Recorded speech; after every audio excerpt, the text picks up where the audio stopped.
यस ठग नेताहरूलाई ठेगान लगाऊ, जिताउने होइन आराम गर्न पठाऊ भन्ने अभियानमा उपस्थित सम्पूर्ण युवा साथीहरू, हाम्रो देश नेपालको राजनीतिक पेसाको रूपमा परिणत भएको छ। भ्रष्टाचार, देशको विद्यमान र परिस्थिति, राजनीतिक किचलो, पाका नेताहरूको सदा देशमा हालिमुहाली, युवाहरूको राजनीतिक प्रतिको वितृष्णा, जनताको लाचारीपन, यी विषय वस्तुहरूलाई समेटेर आज नेपाली जनतालाई जागरुक बनाउने उद्देश्य मात्र हो मेरो। यी भित्तामा देखिएका नेता भन्न लायक कोही भएनन्। नेतृत्वको खडेरी परेको छ भन्ने भाव्य र लायक नेताहरूको अनन्त श्रृङ्खलाले एकसाथ एकअर्कालाई गिच्याइरहेको विचित्र अवस्था अहिले उपस्थित छ। यस्तो चर्चाका बीचमा आम नागरिकको ठुलो पंक्तिले असल नेतृत्वको चर्को अभाव महसुस गरिरहेको छ। अहिले समय बदलिँदो छ। व्यक्तिमाथि नीति र विधि प्रभावी भएको युगमा हामी बाँचिरहेका छौँ। यति हुँदाहुँदै पनि हामी विगतको धङधडीबाट मुक्त हुन सकिरहेका छैनौँ। आदर्श नेताले हामीलाई डोर्याओस् र हामीले भोगिरहेका यावत समस्या निर्मूल गरोस् भन्ने चाहना राखिरहेका थियौँ। तर व्यथिति, अविकास, अन्यल, असुरक्षा र निराशामा डुबेको समाजले मात्रै असल नेतृत्वको चाहना राखेर हुँदो रहेनछ। नेताको अभाव खड्किनु भनेकै सामाजिक रोगको लक्षण हो। त्यसैले रोगको लक्षणप्रति सम्मोहित हुँदै नेताको खोजीमा भौतिरहनु भन्दा रोग निर्मूल गर्न दिशा पहिलाउनु सर्वथा उपयुक्त हुन्छ। त्यसैले अबको परिवर्तन युवाको परिवर्तन हो। समृद्ध नेपाल निर्माणको लागि देशको तालाचाबी रवि लामेछानेलाई दिनुपर्दछ। उहाँसँग भएको भिजनलाई हामी युवाले साथ दिनु जरुरी छ। अब ल हेर्नुहोस्, राजनीतिक क्षेत्रमा पात्र परिवर्तनको खाँचो। नेपालको राजनीतिक क्षेत्र झन्झन थोरी बन्दै गइरहेको र राजनीतिक वातावरण प्रणालीगत दोषको शिकार भइरहेकोले राजनीतिक अस्थिरता नेपाली जनताको नियत बनेको छ। राजनीतिक अस्थिरताले जनतालाई गरिबको चपेटोमा थिचिरहेको छ। नेपाली जनताले पटक पटक आफ्नो शासन चुन्नका लागि भोट हाल्ने गरेका छन्। भोटको राजनीति श्रृङ्खलाबद्ध रूपमा असक्षमतालाई जन्माइरहेको लगातार असफलताको इतिहास पुनरावृत्ति भइरहेको छ। समृद्ध नेपाल निर्माणको लागि देशको तालाचाबी युवा पुस्तामा हस्तान्तरण हुनै पर्दछ भन्ने एकतर्फी सोच राखिएन भने हामी अझै पछि पर्दै जाने निश्चित छ।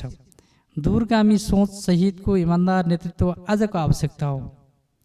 नेताहरूको विगत तथा वर्तमानलाई हेरेर निराश हुनुभन्दा समृद्ध नेपाल निर्माणका लागि वर्तमान नेतृत्वमाथि सकारात्मक दबाव सिर्जना गर्दै भावी नेतृत्व विकासका लागि देशको तालाचाबी युवा पुस्तालाई हस्तान्तरण हुनुपर्दछ। नेपाल राजनीतिक पेसाको रूपमा रहेको छ। देशको पहिलो ग्रेडका होनहार युवा विदेश पलायन हुने गरेका छन्। दोस्रो ग्रेडका पढ्न सिपालु विद्यार्थीहरू पढेर सरकारी वा निजी जागिरमा प्रवेश गरेका छन्। कि त अरब भाँसिएका छन्, केही अपवाद बाहेक पढ्न लद्दु, मारपिटमा दखल भएका तेस्रो ग्रेडका विद्यार्थीहरू राजनीतिमा प्रवेश गरेका र व्यक्तिगत विकास गर्न सफल भएका छन्। अफिस जाने जस्तो निश्चित समय नभएपछि दिनभर नेताको वरिपरि चक्कर लगाउने, ठकठाक वा नेताको धाकधक्कु देखाएर व्यापारी, ठेकदार र कर्मचारीलाई धम्काएर छाक टार्ने उनीहरूको दिनचर्या बनेको छ। नेपालको संविधान संशोधन गरेर एक व्यक्ति देशको प्रधानमन्त्री वा प्रदेशको मुख्यमन्त्री बढीमा 2 पटक हुन पाउने व्यवस्था गर्न तथा देशको राष्ट्रपति, उपराष्ट्रपति, प्रदेशको प्रदेश प्रमुख, सभामुख जस्ता संवैधानिक पदहरूमा भने 1 पटक मात्र नियुक्ति वा निर्वाचन हुन सक्ने व्यवस्था गर्न सकिन्छ। यस व्यवस्थाले शीर्ष नेताहरूबीचको पद केन्द्रित विवाद त्यसै बिलाएर जान्छ। दलहरू टुक्रिने प्रवृत्ति पनि हराएर जान्छ। नेताहरू आफैपछि आफै नेता बन्ने विषय छोडेर कुन नयाँ योग्य व्यक्तिलाई नेता बनाउने भनेर चिन्तन र मनन गर्न थाल्दछन्। अब अन्य पेसातिर संलग्न हुने गर्दछन्। नयाँ जन्मिएका र जन्मने राजनीतिक दलहरूमा पनि टुट्ने फुट्ने प्रवृत्ति रहँदैन, जसले राजनीतिक क्षेत्रमा शान्तिगामी बनाइदिन्छ। विश्वका प्रजातान्त्रिक देशहरूमा भर्खर 30 वर्ष नागेका युवा युवती सरकारका प्रधानमन्त्री वा राष्ट्रपति पदमा चुनिएका छन्। नेपाली युवाले त्यो समाचार पढेकै छन्। नेपाली युवा नेपालको राजनीतिमा असफल एउटै पात्रलाई पटक पटक मतदान गर्न अनिच्छुक छन्। प्रजातन्त्र भनेको असक्षम एउटै व्यक्तिलाई पटक पटक निर्वाचनमा विजय गराउनु कदापि होइन। तर हाम्रो देशमा पैसा, धम्की वा लोभ सिर्जना गरी ऊ नै विजयी भइरहेको देखिन्छ। नयाँ पुस्ता राजनीतिक प्रणालीमा आमूल परिवर्तन खोजिरहेको छ। राष्ट्र भन्ने हाम्रो अवधारणा हाम्रो मुटुलाई दुरुपयोग गर्न दिनु हुँदैन। महेन्द्र राष्ट्रवाददेखि लिएर हालैका नाम नलिउँ, ती राष्ट्रवादीहरूलाई पनि के भन्नु, यिनीहरूको पहिचान नै छैन। त्यसकारणले यी राष्ट्रवादी होइनन्, तर यी जम्मै परिवर्तन विरोधी चाहिँ हुन्। इतिहास साक्षी छ, कुनै पनि राष्ट्र निर्माण र सामाजिक परिवर्तनमा हिंसा एउटा प्रभावशाली माध्यम बन्न सक्छ। तर हिंसाको औचित्य त्यति बेला मात्र हुन्छ जब राज्यमा आएको परिवर्तनले समतामूलक रूपमा नागरिकहरूको भलाइ र तिनका अधिकारको रक्षा गर्दछ।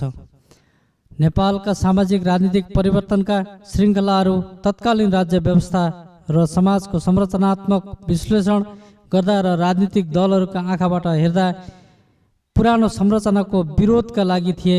त्यो सोच धेरै हदसम्म अहिले पनि छ। नेपालमा 2046 सालमा ठुलो राजनीतिक परिवर्तन भयो।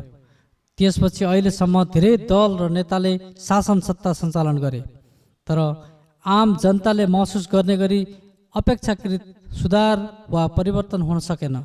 अहिलेसम्म नेपालमा जतिसुकै राजनीतिक सङ्घर्षहरू भए पनि तिनले सामाजिक क्रान्ति स्थापना गर्न सकेन।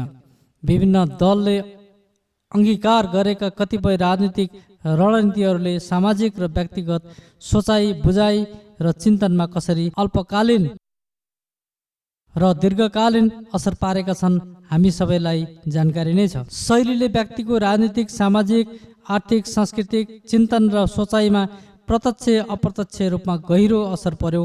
त्यसैले यस्तो क्रान्तिले समाज र देशको प्रगतिशील परिवर्तन एवं आर्थिक सामाजिक रूपान्तरणमा अपेक्षित योगदान दिन सक्दैन। नेतृत्वमा हुने सबैभन्दा महत्त्वपूर्ण क्षमता भनेको मानिस र मानिसको भावनालाई बुझ्नु सक्नु पनि हो। सबै सोच र विचार भएका मानिसलाई मिलाएर एउटै नेतृत्वमा अगाडि बढ्न सक्नु नेतृत्वको सबैभन्दा ठुलो चुनौती हो।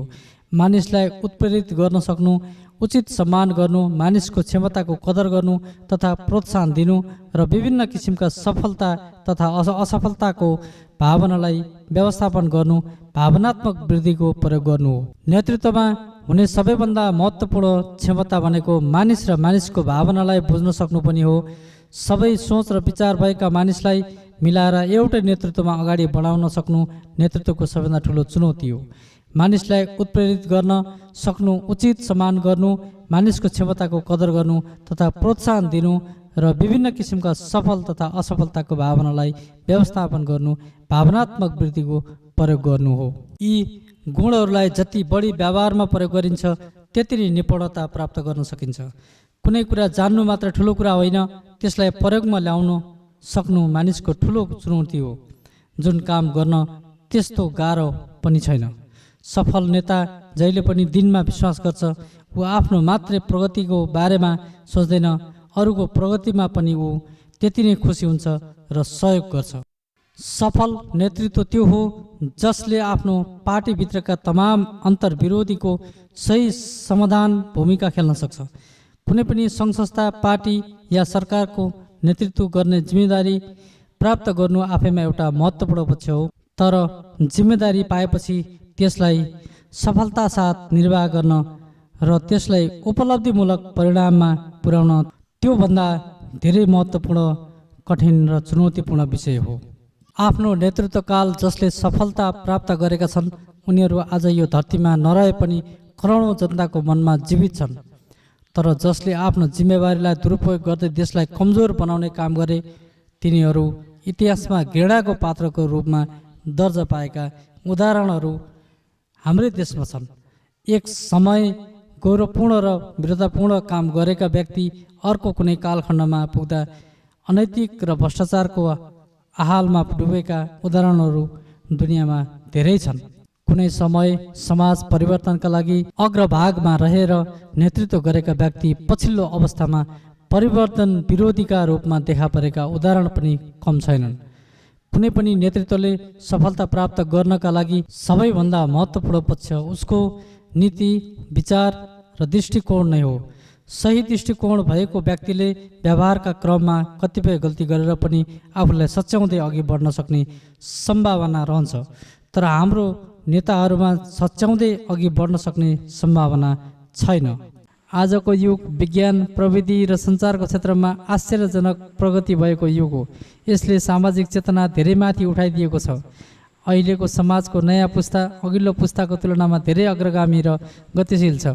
सफल नेतृत्व त्यो हो जसले आफ्नो पार्टीभित्रका तमाम अन्तर्विरोधी सही समाधान गर्न मुख्य भूमिका खेल्दछ।